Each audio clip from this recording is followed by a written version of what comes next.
Crispy টাইপের একটু আলু ভাজা করবো ভাগ্নির জন্য। ও মানে খেতে চায়, খুব ভালোবাসে। কীভাবে করবো দেখাচ্ছি। এটা আমি নুন জলে একটু ভিজিয়ে রেখেছি আলুটা কেটে।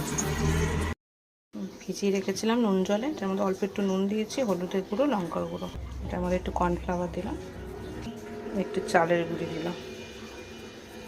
ওদের থেকে ভালোভাবে মাখিয়ে নিতে হবে।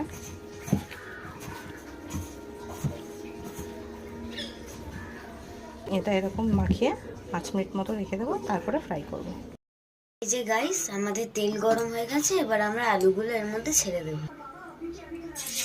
এই যে আমরা আলুগুলো ছেড়ে দিচ্ছি।